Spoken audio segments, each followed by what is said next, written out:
I think they need to set up a support group for all of the people that attempted to be Sarah Boone's attorney. I picture all of them sitting in a circle in a dingy church basement. The air is thick with cigarette smoke and the smell of cheap coffee. One of them speaks. So I was Sarah Boone's lawyer number 4. Everyone's like, hello, 4. Ever since I worked with Sarah, I haven't been able to practice law since. Every time I'm like, all right, you got to get back to work. Even just thinking about taking a case or opening a law book, my palms start sweating and I start shaking, and half the time I have to dive for a trash can to throw up. For about the past 2 years, I've just been watching TV in sweatpants, and my wife left me.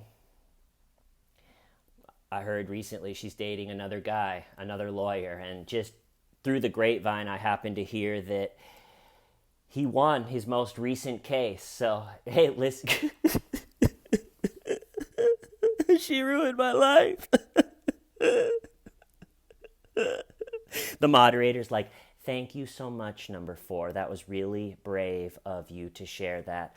Okay, well, unfortunately, number 5 sadly jumped off a bridge last week, so we'll just go straight to number 6. Go ahead, number 6. The old, if the snot hits, you must acquit. I'm on pills. Reading his charges is like singing the song 12 Days of Christmas. Check this out. Sidney, for his little parade stunt, got 17 counts of unlawful use of a weapon, 15 counts of reckless endangering another person, 2 counts of failing to perform the duties of a driver, 1 count of second-degree attempted assault, 1 count of reckless driving, 1 count of attempting to assault a public safety officer, and 1 count of attempting to elude police by car. You know it's not a good sign when your answer has more words than a Dr. Grande joke? It's a little bit wordy. Watch out, everybody. I'll do it. Hi, Sharks. My name's Scott, and I'm seeking $200,000 for 15% equity in my company, the Sherpa Ride Capsule. Have you ever wanted to climb Mount Everest, but you're in nowhere near good enough shape? Well, now you can. Simply get into one of our capsules. A Sherpa will strap you to his back and lug your fat ass up the mountain. Our capsules are heated, air-conditioned, equipped with Wi-Fi, all your favorite streaming platforms, video games, and stocked full of candy and soda. There's even a little button that, when pushed, gives your Sherpa a little shock to let him know, hey, pick it up a little bit there, Sherpy. We don't got all day. My Instagram followers are waiting for a mission update. Once you get to the top, you simply get out of the capsule feeling warm and well-rested to take your picture at the summit, guaranteed to get a satisfying amount of likes. So Sharks, which one of you want to join me and climb to the top of the industry? I lied. I did lie. I was taking pills. I lied to Paw, row, bus, toot. I lied about being down there that night. I was taking pills. All right, good. All right, everybody, check 1, 2. Doing a new mic. Great show for you today. I got a great show. I do. Not. Everything right. So let's get this going. All right. Here we go. So Sherry Paninis. True Crime Loser is filmed in front of a live studio audience. BlackRock TV spot take 1. At BlackRock, we know war is hell, but only if you're there. If you're on the other side of the planet eating ceviche on a mega yacht, it's honestly not that bad. BlackRock, war is hell, but only if you're there. Ding! We could edit in like a tooth sparkle, you know? Ding! Hey folks, I would like to make an official submission for the creepiest van in the world. Alright, so not only do we have your classic unmarked abandoned white van that was most likely used in some horrible crime, but it's equipped with locking from the outside, padlocks from the outside. Okay, there is a bucket under there, I assume to catch the blood. The windows are all broken out. You would think, hey, it's actually not a bad shelter if you were homeless, but then you come over here and there's literal poop on the driver's seat, the poop seat. It has a parking ticket right there in the cup holder, and also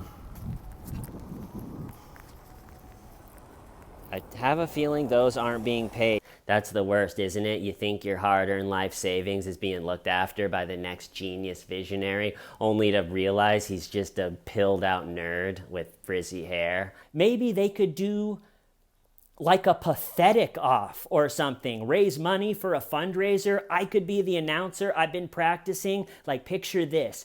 Packed, drunk, bloodthirsty crowd. They're both in a boxing ring. One's on this side, one's in this side, and I'm the announcer. It's time for the main pathetic event. In the red corner, we have Nicholas Alaverdian. Nicholas is a convicted sex offender and is currently on trial for rape. For the past 5 years, he's pretended to be a fat, unhealthy, ugly, paralyzed Scottish orphan named Arthur Knight. He sued the victim of his sexual assault twice and her boyfriend once. There is no depth to what he will do to reduce himself. Nicholas, the pathetic, litigious rat Alaverdian. And from his wheelchair, he pumps his arms to deafening boos. In the red corner, we have Chandler Halderson. Chandler murdered his own parents and tried to cremate them in the small family fireplace with predictably ghastly results. He lied about everything to a truly unspeakable degree, including getting a job at SpaceX. How he got out of the lie at SpaceX is he faked a fall down the stairs, which he claims left him with weak legs and a slow mind. At the end, he didn't have 50 cents to his name to buy a bag of chips. Chandler Weak Legs Halderson. And he stands there and goes, what? Kind of just looking confused and a little bit uneasy on his weak legs. Hi, I'm Jody Hildebrandt, and I'm a total psycho and owner and operator of Connections and Moms of Truth. I have a repulsive personality and I'm butt ugly inside and out, which has led me to project my self-hatred onto men. If you and your spouse sign up for therapy sessions with Connections, not only will I thoroughly ruin your marriage, but also your life. So, sign up with Connections today. But that would mean the baby would be scampering and scurrying down the highway at a horrifying speed like some insect. A nightmarish, insectile highway baby. Oh my God. This summer, there's an accident at the lab. It shows someone in a white doctor's coat dropping a beaker. No! It shatters on the floor. All the doctors in the laboratory look at each other in horror. Then it cuts to the president in the Oval Office talking on the phone. What do you mean? It's too late. Then it cuts to outside on the street. Everybody's running around in total panic. Windows are being broken. Everybody's screaming and coughing and puking and pooping their pants. This summer. Directed evolution. I picture Alec walking up to the financial cliff doing the same concentrated movements of an Olympic high diver, and he steps up to the cliff and all he's wearing is a red Speedo and a red bow tie, and he jumps off the cliff with perfect swan dive form. Toes pointed, arms splayed out, with a grin, a satisfied grin on his face that everybody has when the opiates kick in, and he's just floating down with a perfect swan dive, and falling with him are a bunch of pills and guns and money, and eventually he splatted like really like nothing I've probably ever seen before. And once he splats, then all the pills and guns land around him and bounce, and then the money's the last thing that floats down, and it's the end of Alec Murdaugh. Probably the worst condition I've ever seen a living human was back in my dog walking days. I was walking to my next dog to pick it up, and it was possibly the hottest day of the whole summer, dangerously hot. I remember the lady that owned the dog walking company sent out an email to everybody that morning. Hey, it's too hot to even walk the dogs around the block today. So just take them out, let them do their business, and then go right back into the apartment and just play with them inside or hang out with them in the owner's apartment. So it's brutally hot. I'm dumping water on my head all day, walking to my next dog, and I see this guy holding a duster can, and he's sitting on the sidewalk leaning up against a pizza shop, huffing duster, and he was out in the brutal sun, and he was sunburned, and he looked minutes from death. And I was like, oh my God, he looked like he had peed himself, just really in not a good condition. And I was walking by and looking, I'm like, this dude is going to die very soon. So I went into the pizza shop where he was leaning up against. I went into the pizza shop and bought a bottle of water, and I came out and I said, dude, you got to drink this and move into the shade. Do you want me to call you an ambulance or something? And he's sitting there and he looks up at me and takes a huge rip of duster and then just goes, and I'm holding out the bottle of water while he's just going, ah.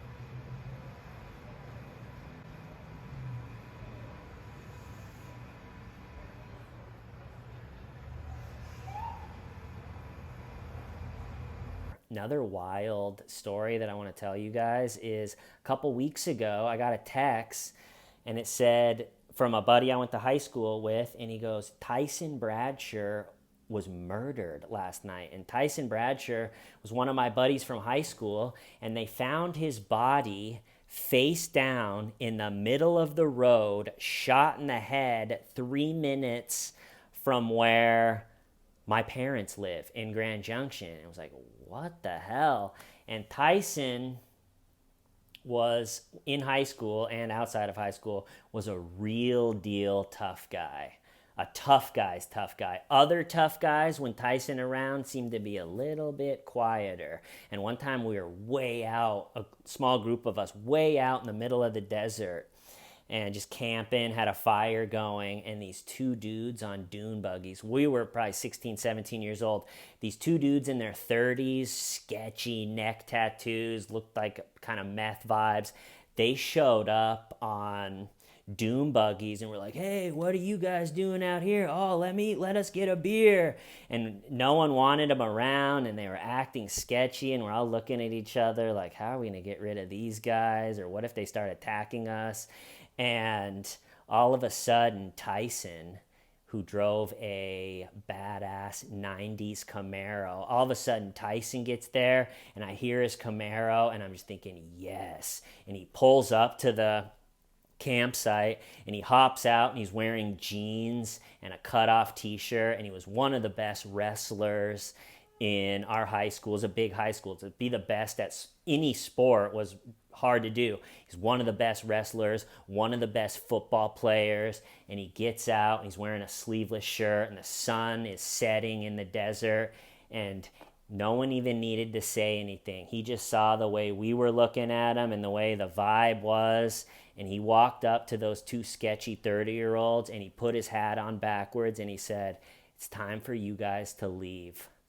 And whenever Tyson put his hat on backwards, he was about ready to beat the shit out of somebody. And I saw him beat up a couple people bad in high school. And he not only was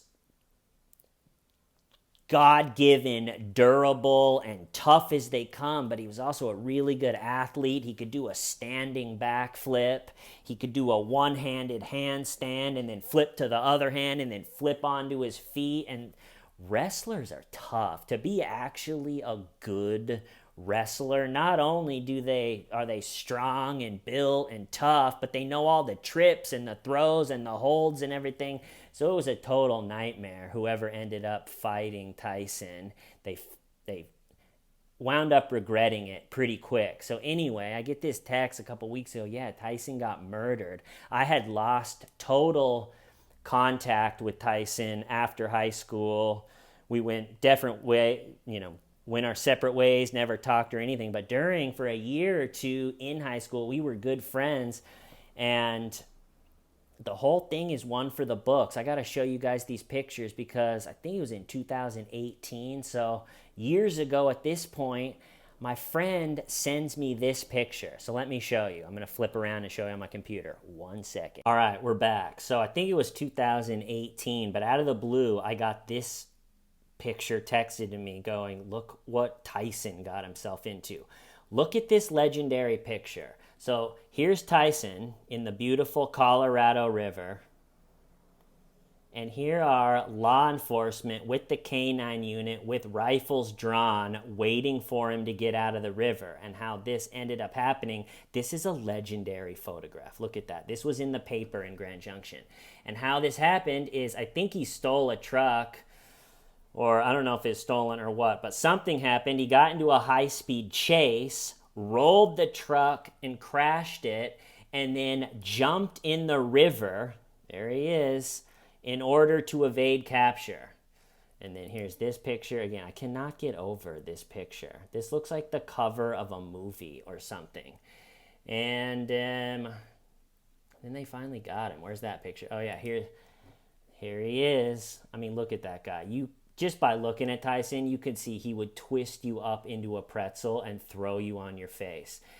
These cops are all bigger than him, but I bet it took all 4 of them to arrest Tyson.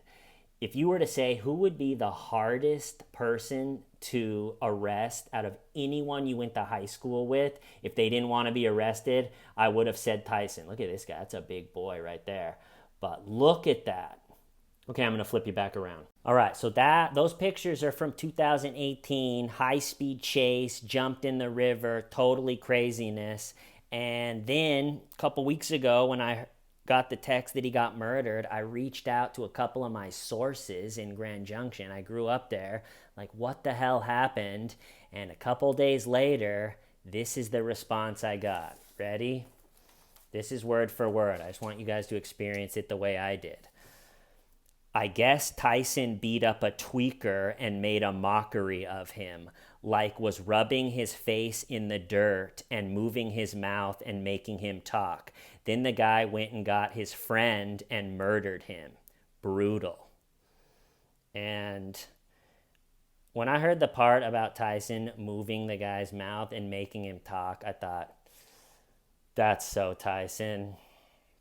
He always was a bit of a ham, but I think what happened was, I don't really know, this is all just speculation. I think he got really into the drug game after high school, and just knowing Tyson's personality, whatever game he played, he was going to rise and be the top guy. I can't picture him being a customer year after year, so I'm sure he either became a kingpin or muscle for the kingpin or whatever it was, but it's pretty sad. He was a good dude, and I'm going to miss him, and, Godspeed, brother. And I was thinking that'd be cool to show back up at Customs here in New York City, wearing a sleazy Russian suit and giant sunglasses, carrying a bag with 1 gold bar in it, like, hi. I got an engine out over some mountains. Oh man, oh geez, oh crap. There's nothing I can do. My only option is to bail out immediately and film a YouTube video. I got a selfie stick. I'm out of here. It's my only choice. See you later.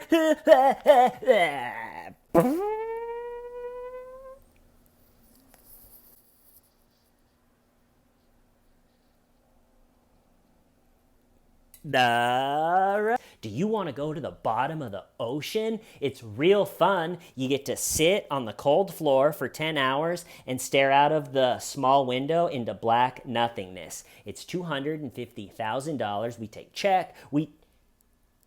What do you mean you don't want to go? What? You talked to a friend and they said it was unsafe? Well, no offense to this friend, but they sound a little bit boring and uninspiring. It is very safe. Really very safe. And another hoax that failed horribly. There used to be a lot more money in my bank account. You stole it.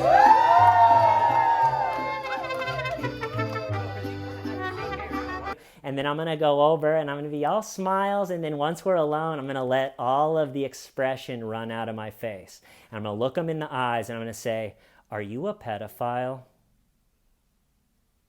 And of course, they're going to say no and look a little bit surprised. And I'm going to let them finish whatever they got to say. And I'm going to say, "Okay, great. Because you see this hammer?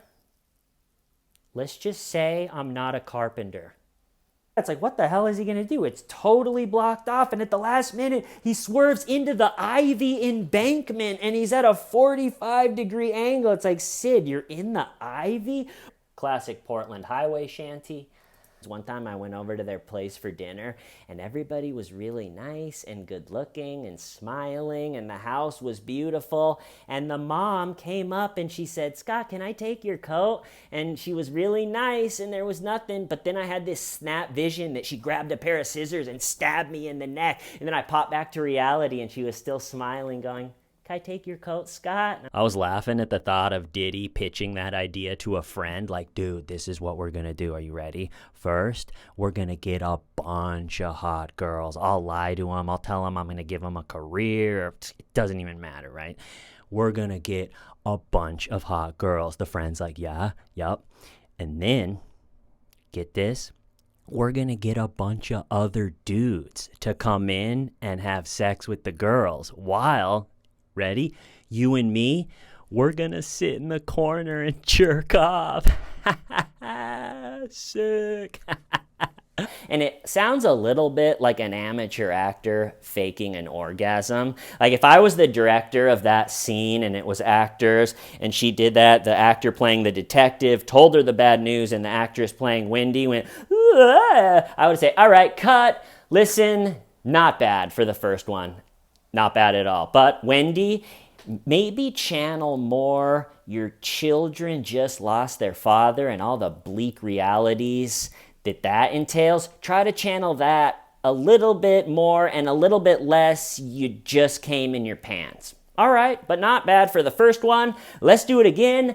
Take two. This story takes place, I'm going to CSU college in Fort Collins, Colorado, and my parents they still live in Grand Junction, Colorado. To get from Grand Junction, Colorado to Fort Collins, Colorado, you have to drive over the Rocky Mountains. I-70, over Vail Pass, the whole thing. I looked it up yesterday. It's technically considered the 8th most treacherous stretch of road in the whole country, going off per deaths, per 100 miles, per year.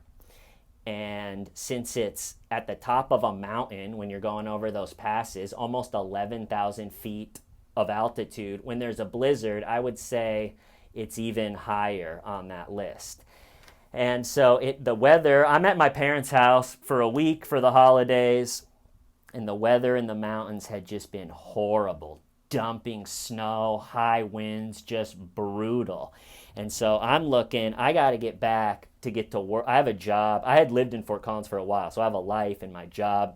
And I had to get back to my job and the whole thing. And so we're looking, what's the best window to shoot through and get back? And it had been like terrible weather for a week, and it looked like there was going to be a 12-hour window and then really terrible weather for another 4 or 5 days. So it's like, okay, I got to try to get back in that little window. My dad and I went and I was driving a 2005 Dodge Dakota 4-wheel drive pickup truck, but pickup trucks aren't all that great on the snow if there's nothing back in the bed of the truck because it's really light. So we went and bought 500 pounds worth of sandbags to put in the back right over the rear axle, and I got up early and headed out into the mountains. It couldn't have gone worse. Immediately, pretty much in Glenwood Canyon, there was a terrible accident, and I sat dead stopped on the highway for probably an hour, and then was going maybe like 2 or 3 miles an hour for another hour. So this window that I had to beat the bad weather is ticking away. And then it starts to snow. Then it starts to snow hard. Then it starts to snow really hard, and the wind picks up, and the visibility that day got down to 7 feet, which is nothing when you're driving on the highway. Looking out my windshield, or really any of the windows, it just looked like a blank white screen. So I'm on the highway. I can't remember exactly how fast I was going. It seems like I was going 5 miles an hour, but maybe it was a little bit more. But going very slow. It's just the white abyss in front of me. I can faintly see the headlights of the person in front of me who's also just kind of going slow, and we're just white knuckle stress driving through this blizzard. And the reason it's so stressful is because you don't know if you're going to get hit from behind from someone driving crazy. The road after just an hour or two was totally snow-packed, so you can't see the lines. I don't know if I'm in the lane. I can't see any exits or anything to turn off. I'm just slowly plugging along in the white abyss, following the headlights when I can faintly see them in front of me. But if those headlights go off the road into the median, into the ditch, I'd be following them right behind them. And then I'm getting to a point, I'm getting so tired and so stressed out with the whole thing. I almost want that to happen just to get this over with. Just how long can I sit here and go 5 miles an hour in the blizzard? And then it starts to get dark, and it goes from the windshield looking like a blank white screen to looking like that submarine that imploded going down to the Titanic. It looked like looking out the window of that, just totally black with like the snow particles falling down. It's snowing about as hard as it can snow. I'm on the highway at 11,000 feet of altitude. There's hours and hours before I get to where I'm going. It's snowing so hard, I don't even know where exits are if I did want to try to take an exit. And it slowly, as it got dark, went from this sucks, God, this sucks, I hate that I had to put myself in this situation. It went from that to I really don't know what to do right now. I don't know what to do right now. Am I just gonna plug along at 5 miles an hour all night long? Is the storm gonna get better? I kept thinking to myself, just stay calm, keep going, keep getting through, and hopefully you get on the other side of the storm and it starts to get better. Just keep going. But it just kept getting worse. And I think the winds were up to 60 miles an hour, and it's just this little group of cars. I think the person in front of me was the first one, and then me, and then there was a few behind us, and it was just us slowly moving through the top of the mountain in a blizzard. And it's one of 3 times where I was driving where I was legitimately scared and just going, I don't know what to do right now. I really don't. And morale couldn't be lower. It's pitch black. I'm almost rooting to just end up in the ditch and just start figuring out that situation, because I've just been going so long driving. I've always had kept a wool blanket and like some warm socks and long underwear and some extra warm clothes in the back of my vehicle, and it had been back there for years. I'd seen that wool blanket with everything wrapped up in it for years, all the time, moving it out of the way. And all of a sudden, in the pitch black blizzard at the top of the Rocky Mountains, all of a sudden I go, I can't believe I'm probably gonna have to get that wool blanket out. How crazy is that? That You know, and I'm thinking back at Cub Scouts when I was a kid, like building snow caves. Like, all right, if I end up on the side of the road, I can dig a snow cave, outdoor boys style, and probably not freeze to death. I got my wool blanket. Couldn't believe it was all of a sudden at that point. And I'm sitting there going, this is really bad. And then all of a sudden on my left, this massive truck with all of these lights honking its horn, bah, and it popped out of the abyss. So just surprisingly, I screamed, ah! I thought I was getting hit and killed by a semi-truck. And this truck goes over and it's honking its horn, and then it disappears. And then all of a sudden I see the brake lights of the car in front of me, and I slam on my brakes and come to a skidding stop. Then I'm looking in the rearview mirror, please don't get rear-ended from behind from the person trying to stop. They're able to stop. And so now we're dead stopped on the highway at the top of the Rocky Mountains in a blizzard. It's not a good idea to stop in the middle of the highway, especially when the roads are thick, are as icy and slick as they were. It's only a matter of time before someone coming up way too fast is going to kill you. And so now I'm sitting there, dead stopped. I can't see the massive truck anymore. All I can see is the faint brake lights in front of me, and I'm just sitting there. And then all of a sudden this guy emerges out of the abyss. He's got this big coat on and a flashlight, and I roll down my window and he's all business. He's from the sheriff, and he goes, you're gonna follow this car in front of me, they're gonna follow me, we're gonna take an exit in less than a minute or two to the right, and we're gonna put you guys into a hotel. And I go, yeah, oh, great. And he goes, I'm gonna tell the few cars that are behind you, and then we gotta go. And he's all business, because think about this guy is out standing on the highway in a blizzard, no visibility, totally slick roads, definitely putting his life on the line for us. And the big truck was the Blizzard rescue vehicle. In the high country, the sheriff's department, they have these Blizzard rescue vehicles. 6-wheel drive, huge, capable of handling anything. And so he gets in front then, he tells everybody real quick, risking his life, gets back in, because most of the time those Blizzard rescue vehicles they have spaces to carry people in there that have driven off the road. You're stuck in a snowbank, and then you can get in that truck and they'll drive you to safety. But with this situation, there was like 12 or 15 cars still on the road. We hadn't gone off into the ditch yet, and so I think they were in kind of a hard situation of like, well, this is not ideal to try to like have all these cars follow each other. It'd be easier just to say, get in the big truck, let's go. But they made it happen, and we slowly followed him, and he knew where the exit was. It was just looking at black nothingness as we drove. I could just faintly see the lights. We take the exit. They put us up in a hotel. I was just so glad not to be stressed out. I was so glad to be safe, and I got like settled in the motel, then bundled up and went out and just sat on the tailgate of my truck, just at the, way up in the mountains with it snowing like crazy. And I get the same feeling when I'm up in the mountains or when I'm in the ocean, or even just in the woods, deep, deep in the woods.